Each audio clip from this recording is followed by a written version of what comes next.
Fellas, like Whoops.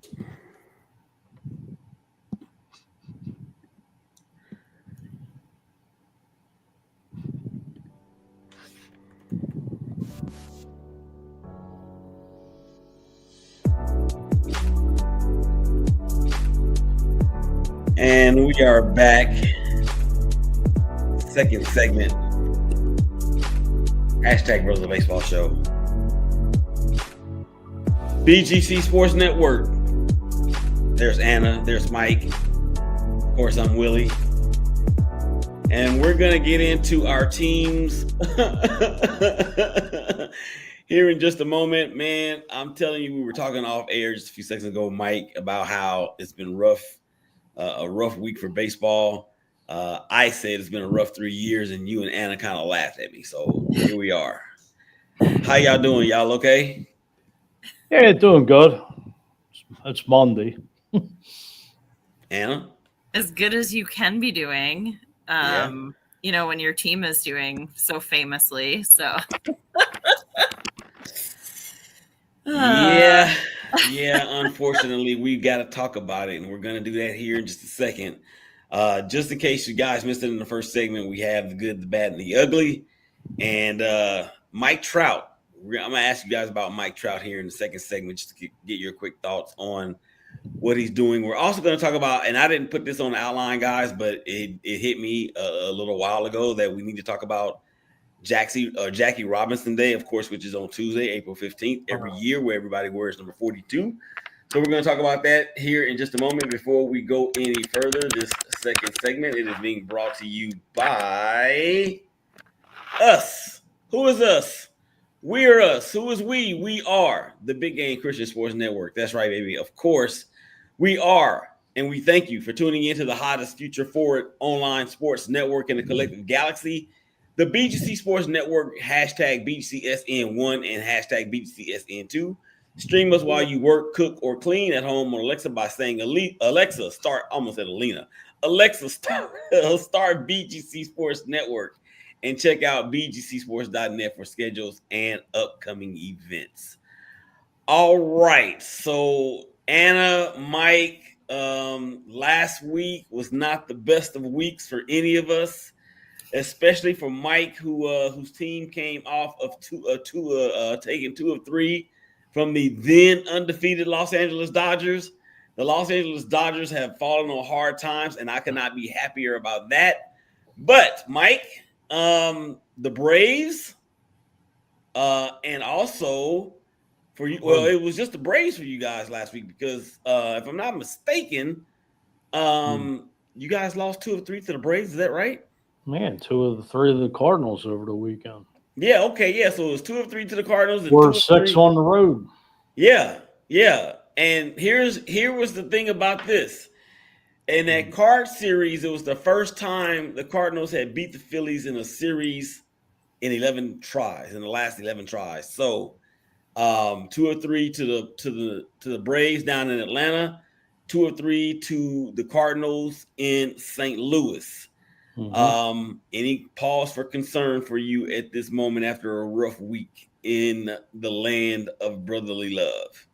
Well, I mean, Zach Wheeler's, coming out the last 2 starts and just giving up the long ball, which, the Phillies aren't scoring runs either. I mean, Brandon Marsh, I forget what his stats are, but I mean, there's rumors and options that they could send him, down to the AAA just to get his mind right. I mean, Carl's son, Justin Crawford, Phillies' #1 prospect, is like killing the ball, but they believe he's just not ready yet to come up. But, it's April baseball. Everybody hits, everybody's in panic mode after taking 2 of the 3 from the Dodgers. So it's like, let's relax. Like I said, it's April baseball. I mean, we got like 130 plus games left. And I just think everybody's hitting the panic button already, going into week 3. Yeah, no doubt. And, this is something that my brother and I used to say on this show a lot. It's early. We know it's early. It's early. It's early. It's early. And the next thing you know, Anna, it's July. And it ain't yeah, it ain't so early anymore. Any thoughts on Mike's Phillies and the struggles that they had last week on it, especially on the offensive end? I think you might be able to relate to that a little bit. I can. I think they're going to be okay. Like he said, it is, early still. I think that still applies to the Phillies. And let's be honest, the Braves started in such a desolate place. It was hard to believe that was going to kind of continue. So maybe, did you expect to lose 2 of 3? No, but eventually the Braves were going to start doing better. And unfortunately, that's just kind of when it happened. So I wouldn't worry a ton. People are shaking the rust off. It's colder than a lot of these players like. So I think they're going to be good. Yeah, I would say if there was a meter for real true confidence in where we are in terms of our squads go, I still would think that the Phillies will be ranked number 1, and then the Twins number 2, and then the A's number 3.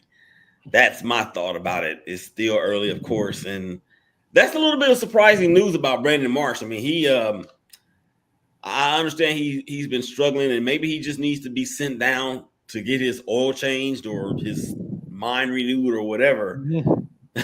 But anyway, that's where it is for that. All right, and then of course, Anna, your Twins. Oh my gosh! I mean, this to me, there's a problem here. They're just not playing fundamentally well. We won 1 game last week, and the really painful part about it all is I watched at least 2 games. I think there was a third, but I refuse to go back and dig because I'm just so past this. We lost at least 2 games on throwing errors by pitchers. I mean, both of the games were in hand. We should have won them. Now, would we have won them? It's hard to say at the end of the day, but this is not poor pitching performance. This is we can't not throw wildly to first and have it, go somewhere else. And then people are scoring because of it. We lost 2 games to the Royals that were very winnable on that. So we're just not playing fundamentally well when our pitching is good. Our bullpen, at least as of a couple days ago, was ranked, top ERA, lowest. I mean, top meaning the best. But when we really need them, it seems like they can't hold things. And when, but a bullpen that pitches 4 or 5 innings every game, it's never going to go well, and it's never going to be sustained long term. So I just don't know. I haven't given up yet, but being 5-11, I mean, it's concerning. Our attendance is the lowest that it's been prior to COVID. There's just kind of a lot of things not going well at the moment. We just got Brooks Lee back. People are saying there's no one coming to save this team. Maybe he's the jolt that we need because they announced Royce Lewis is still a couple weeks away, but I guess we just have to see. I'm hoping it's not this bad, but when you play 7 games in a week and win 1, and you should have won at least 2 or 3 more easily, it starts to be a lot, early or not. So yeah, for sure. And the one thing about, and I think we can all agree with this, is even though it is early, you still don't want to start developing bad habits that can take you throughout the season. And next thing you know, again, it is July, and now you find yourself 14, 15 games out of the wild card spot or whatever the case may be. Mike, any thoughts on Anna's Twins and everything that she talked about? Well, just looking at the standings, I mean, you look at that division, I mean, they're 4.5 back, and Tigers are 9-6. But to me, it's just a lot of parity right now in MLB outside of the National League West. I mean, it seems like it's pretty much a log jam in every division. You got 3 teams in the National League West that are 10 wins or more. So it's, like I said, it's still early. Anybody could turn it around. I mean, players go through hot streaks and cold streaks all the time. And all right, yeah, you want to get out of the gate on fire, hit the ground running. But, like I said, it's still early, but, it's like all three of our teams just hit just a bad week. And, it's 162 games. It's such a long season. It's not like football where, you play 17 weeks, 18 weeks, and, those wins matter, especially, in football, running the ball, getting into the cold months, December, January. Yeah. Yeah. And you're right, Anna. And of course, you're right too, Mike. Yeah. It's still a little chilly at a lot of venues across Major League Baseball. Understanding the fact that it will warm up, particularly in places like Philadelphia and in Minneapolis, St. Paul, before too long, where you guys obviously don't have any sort of roof over the stadium, no type of retractable roof or anything like that. And then once we know that once it does warm up, the baseball will begin to travel a little bit further. We do know that the propensity for injuries to take place when it gets a little warmer in those climates, it actually decreases as well. And for the Twins, I mean, they need to get their bats awakened, because you just cannot drop 3 or 4 to the Royals and then drop 2 or 3 to the Tigers, and then you score 7 runs in the series against the Tigers and 9 runs against the Royals in a 4-game set. That's just not going to fly. And speaking of flying or crashing for that matter, offensively, the A's, real tough stretch for the A's, y'all. And we talked about it last week, and I even alluded to it when we did the hashtag look ahead, because I was really worried about the week that was coming up with the first 3 games in San Diego, and then the first 3 games against the Padres, and then the second week, or the second part of the week, with 3 games against the Mets. And yeah, after taking 2 out of 3 from the lowly Colorado Rockies, we found out exactly who we were. We dropped 2 or 3 to the Padres, and the Padres right now. And I'm gonna tell you guys something before we move any further. We do this thing on the hashtag Brothers of Baseball show called the hashtag power rankings. And I usually wait till about the 3rd or 4th week of the year before we start doing our weekly power rankings. But if we were to do our power rankings like starting as of tape time, I think the Padres will be emphatically number 1 at this point.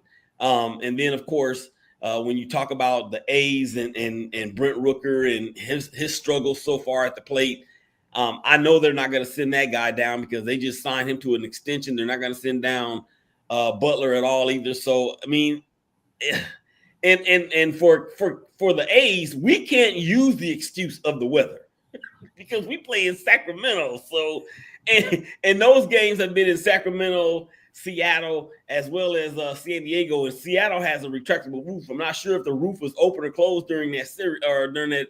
I'm sorry, not the Mariners, but when you talk about the Padres and the Mets, the Padres play in San Diego. There's no excuse for the weather there.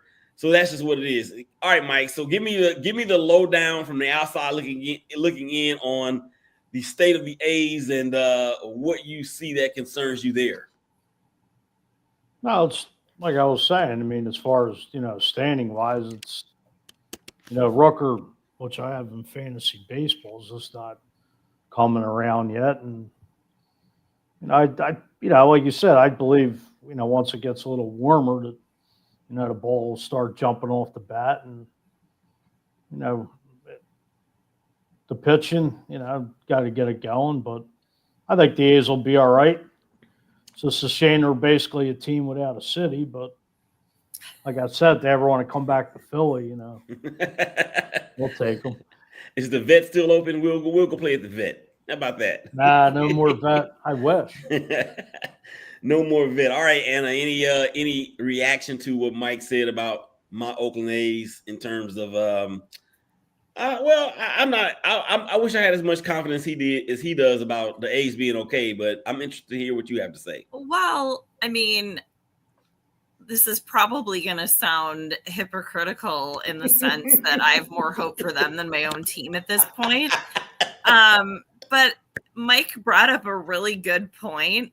I mean, not only about the AL Central, but not many teams are doing really great right now. I mean, you have those handful of teams, like he said, in the NL West that are just making everybody else look stupid. But there's a lot of teams, I mean, very few teams that are over 500, like percentage-wise, or there's a couple of people right at 500. Like, there's a lot of teams with losing records. I mean, I think some of these teams have to snap out of it. Everybody can't. I mean, unless the teams that are doing super well just beat every time, team they play, and they're going to be just better than everyone else, and we're all going to finish under 500. Like, someone has to snap out of it, right? So let's hope it's our teams, but I guess it's early to feel this bad.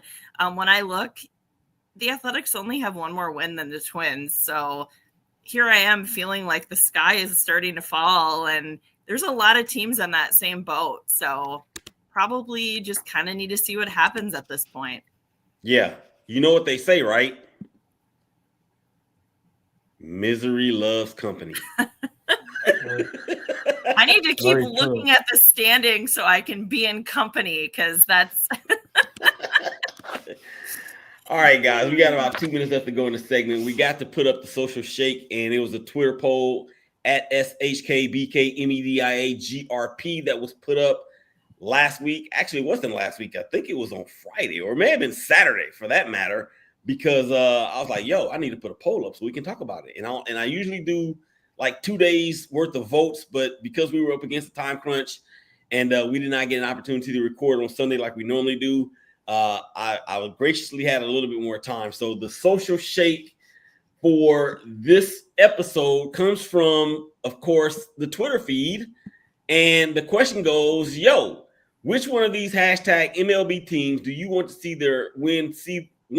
easy for me to say, want to see win their first World Series first? Hashtag Tritons up, hashtag Rays up, hashtag for the faithful, hashtag Rocky, Seattle, Tampa Bay, San Diego, and Colorado. And as you guys may be able to tell on the screen, it was a landslide victory for the San Diego Padres.